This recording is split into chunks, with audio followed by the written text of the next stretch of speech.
गाजीपुर के मोहम्मदाबाद में मुख्तार अंसारी के इंतकाल के बाद गम की लहर है। परिवार के साथ साथ इलाके में मुख्तार अंसारी को याद करके लोग गमगीन हैं। इलाके में सन्नाटा पसरा हुआ है। ऐसा लग रहा है कि मुख्तार अंसारी के जाने के बाद हर घर से कोई दुनिया से रुखसत हो गया हो।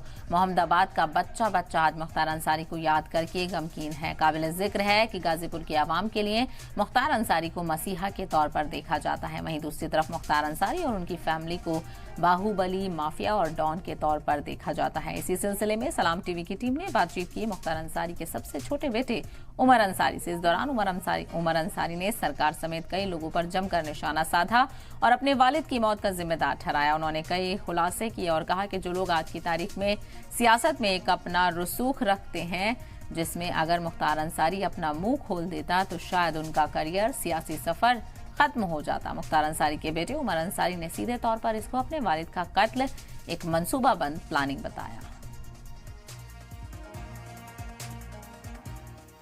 फर्ज कीजिए जिस खानदान में 12 से ज़्यादा स्वतंत्रता सेनानी हो जिन्होंने देश के लिए अपनी जान कुर्बान कर दी, और उनमें से एक बहुत फेमस नाम है ब्रिगेडियर उस्मान का। जामा मिलिया इस्लामिया में उनकी कब्र है। हालांकि देखरेख की वजह से कई बार वो वायरस हुई है जिसमें कई सारी चीज़ें अनदेखी की गई, लेकिन मैं जिस ख़ानदान की बात कर रहा हूँ मैं आज उसी के चश्मे चिराग के सामने। मेरे साथ उमर मौजूद हैं, मुख्तार अंसारी साहब के साहबजादे हैं, मरहूम मुख्तार अंसारी साहब। उमर, 2 दिन पहले आपकी बात होती है और 2 दिन के बाद ये ख़बर आती है। एक बेटे के लिए शायद इससे बड़ा गम का कोई मरहला नहीं हो सकता, लेकिन मैं फिर भी जानना चाहूँगा, जो आपके चाहने वाले हैं और जो वाकई में असल में आपके वालिद को जानते थे, उनके लिए क्या कुछ कहना चाहिए? देखिए, एक पुत्र से अगर आप पूछिएगा तो स्वाभाविक है आप भी किसी के पुत्र हैं। आपको जैसा लगता वैसे ही मुझे एहसास हुआ, लेकिन हमारा ईमान अल्लाह पर है। और ज़िंदगी की सबसे बड़ी हकीकत अगर कुछ है तो वो मौत है। जो चीज़ पैदा हुई है उसको मरना है। कुल्लु नफ्सिन ज़ायक़तुल मौत, हर नफ्स को मौत का जायका चखना, ये कुरान में लिखा है। इसलिए ईमान तो ये है कि जब वहाँ से वक्त पूरा हो जाएगा तो कोई बचा नहीं सकता, और जब तक वहाँ से वक्त नहीं पूरा हुआ था कोई मार नहीं पाया था। ठीक है, हकीकत को हम लोग एक्सेप्ट किए हैं, और आपने देखा कि मैं आंसू नहीं बहा रहा हूँ। और इस्लाम धर्म में जो पेट के मरज से मरेगा या जहर से मारा जाएगा उसे शहीद का दर्जा दिया जाता है, और शहीद का दर्जा हमारे यहाँ इस्लाम में सबसे बड़ा है, सबसे बड़ा। तो इसलिए मैं बहुत सुकून में हूँ कि वो अल्लाह उन्हें जन्नतुल फिरदौस का मुकीम बनाए। उमर, एक चीज़ मैं और जानना चाहूँगा कि आपकी जब बात हुई, एक ऑडियो भी वायरल हुआ। हालांकि एक बेटे के लिए बहुत ही गैर मुनासिब सा, मैं खुद कह रहा हूँ, एक सवाल है कि किस तरीके के एहसास रहे होंगे। जाहिर सी बात है कि अगर मेरे साथ वो चीज़ होती तो उसके एहसास किस तरीके से हो सकते हैं। आपकी बात हुई थी कुछ रोज़ पहले ही, ऑडियो जो वायरल हुआ उससे पहले क्या कुछ रहा, अगर थोड़ा सा आप उस बारे में बता सकें। वे जो बात हुई ना मेरी, उससे 15 दिन पहले, 10 दिन पहले से मेरी बात नहीं हुई थी उनसे। लास्ट बात यही हुई है जिसमें उन्होंने कहा कि तुम मुझसे मिलने मत आना, मैं बहुत कमज़ोर हूँ और मैं व्हील चेयर पर भी नहीं आ पाऊँगा। और देखो, अल्लाह ने ज़िंदगी लिखी होगी तो ठीक, नहीं तो बॉडी मेरी यहीं रह जाएगी और रूह चली जाएगी। ये उन्होंने अपनी रिकॉर्डिंग में बोला है। जबकि मुख्तार साहब इतने अनफिट तो नहीं थे, फिर क्या आप, मतलब वही चीज़ ना, जिसको 10 दिन से यूरिन ना पास हुआ हो, 10 दिन से स्टूल ना पास हुआ हो, जो 6.5 फीट का आदमी है, 90 किलो वेट, यानी सामान्य हाइट वाले का 70 किलो वेट मान लीजिए, बिल्कुल फिट, एक्सरसाइज 2 घंटा करते थे।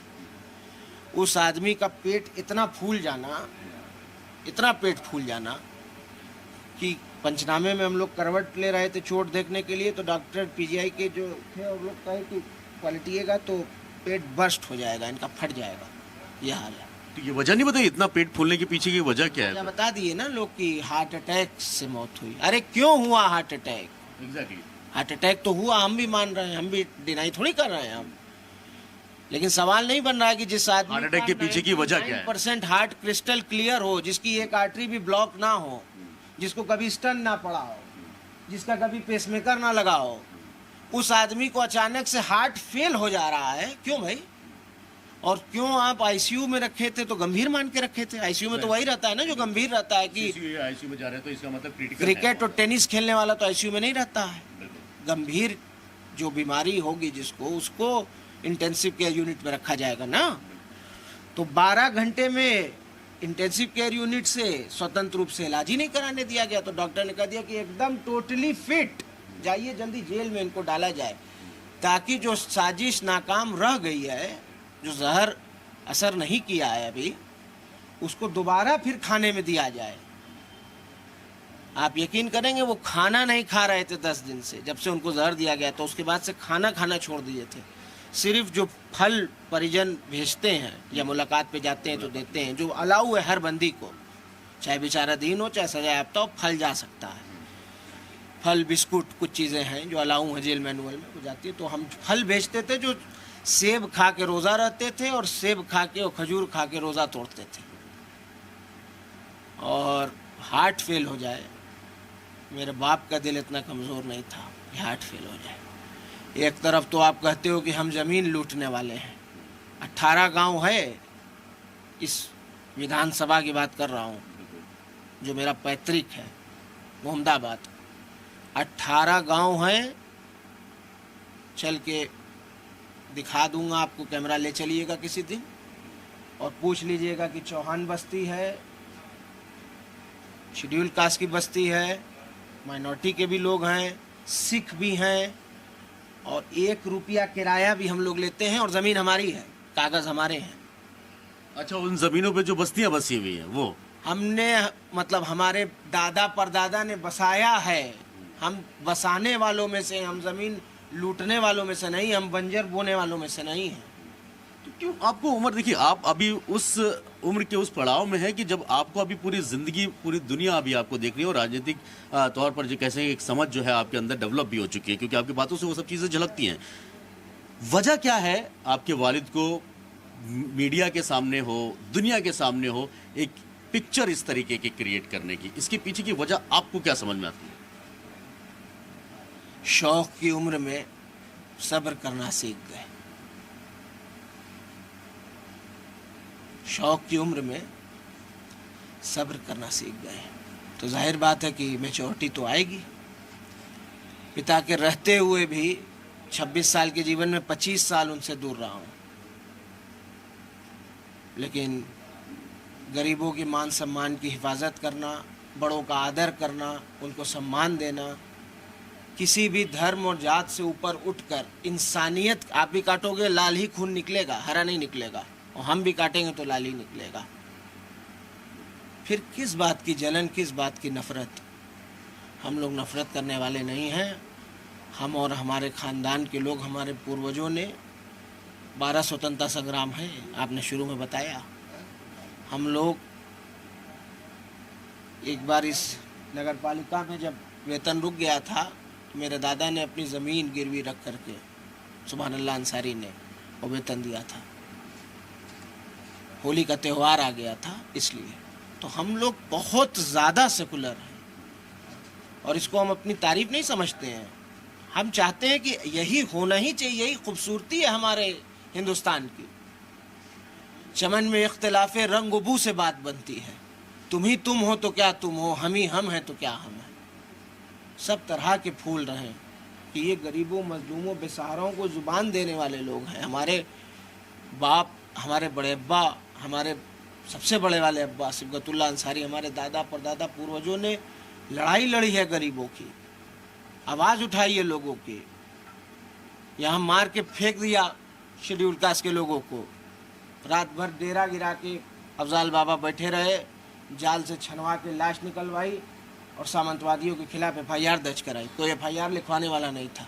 क्या वजह है कि 9% जिस समाज से हम आते हैं, माइनॉरिटी से, 9% आबादी है गाजीपुर की, और 5,65,000 वोट पिछले चुनाव में सांसद जी पाए थे।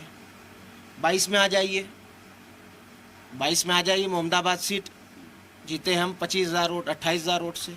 मऊ सीट इतने वोट से मेरे पिता भी कभी नहीं जीते थे जितने वोट से मेरे भाई जीते हैं अब्बास अंसारी, लगभग 48,000 वोट से। अब बताइए।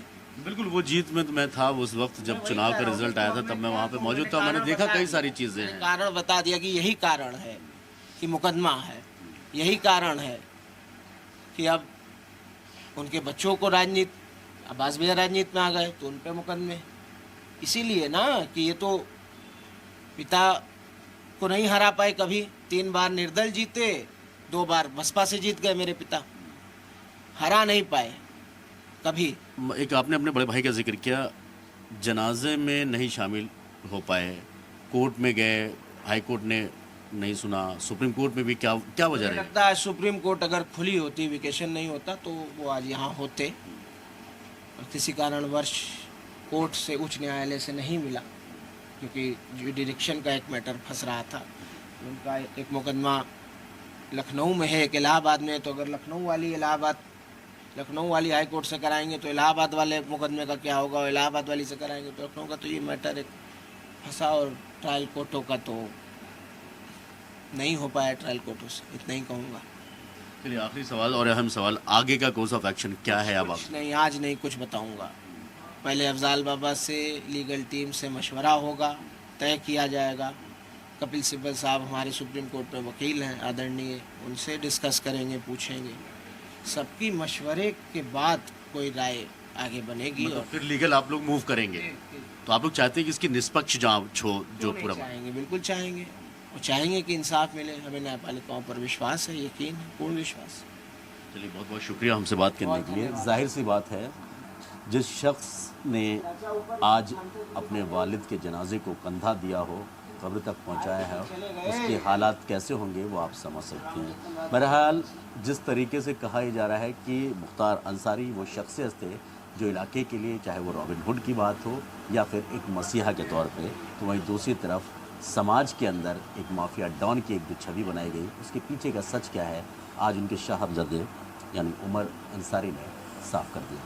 प्रोड्यूसर महबूब खान के साथ सैयद मुबशिर, सलाम टीवी, गाजीपुर।